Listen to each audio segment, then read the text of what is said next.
Meski bunuh Brigadir J, terungkap alasan Baradae tak dipecat dari Polri. Diketahui terkait nasib Baradae atau Richard Eliezer saat ini tengah jadi sorotan. Hal tersebut setelah dirinya divonis hakim dengan hukuman 1 tahun 6 bulan. Vonis tersebut sempat menjadi sorotan publik. Terkait hal tersebut, kini nasib Baradae di Polri juga jadi perhatian. Sementara itu pada Rabu 22 Februari 2023 kemarin, Baradae telah menjalani sidang etik dan profesi, di mana nasib Baradae masih di Polri atau tidak ditentukan pada sidang etik dan profesi tersebut.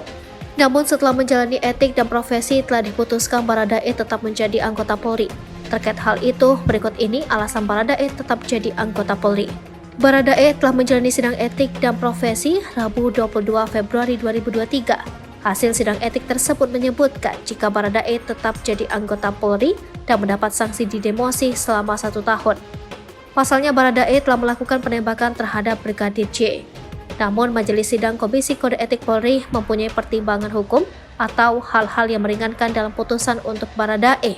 Pertama, kata Ramadan, terduga pelanggar belum pernah dihukum karena melakukan pelanggaran, baik pelanggaran disiplin, kode etik maupun pidana. Kedua, terduga pelanggar mengakui kesalahan dan menyesali perbuatan. Terduga pelanggar bersikap sopan dan bekerja sama dengan baik selama di persidangan sehingga sidang berjalan lancar dan terbuka. Adanya permintaan maaf dari terduga pelanggar kepada keluarga Brigadir J, di mana saat persidangan pidana di Pengadilan Negeri Jakarta Selatan, terduga pelanggar telah mendatangi pihak keluarga Brigadir J bersimpuh dan meminta maaf atas perbuatan yang terpaksa sehingga keluarga Brigadir J memberikan maaf. Selanjutnya, terduga pelanggar yang berpangkat Barada atau Tamtama Polri tak berani menolak perintah menembak Brigadir J dan saudara Ferdy Sambo karena selain atasan, jenjang kepangkatan saudara Ferdy Sambo dengan terduga pelanggar sangat jauh.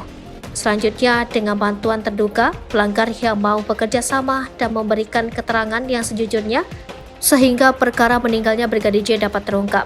Adapun pasal yang dilanggar Baradae adalah pasal 13 ayat 1 PP nomor 1 tahun 2003 tentang pemberhentian anggota Polri, jungto pasal 5 ayat 1 huruf O dan atau pasal 6 ayat 2 huruf B dan atau pasal 8 huruf B dan huruf C dan atau pasal 10 ayat 1 huruf F dan atau pasal 10 ayat 1 huruf A angka 5 Perpol nomor 7 tahun 2022 tentang Kode Etik Profesi dan Komisi Kode Etik Polri. Sebelumnya, sidang Kode Etik dan Profesi Polri terhadap Baradae Richard Pudihang Lumiu alias Baradae rampung. Hasilnya, mantan ajudan Ferdy Sambo itu diputuskan tetap sebagai anggota Polri dan hanya diberi sanksi demosi selama 1 tahun.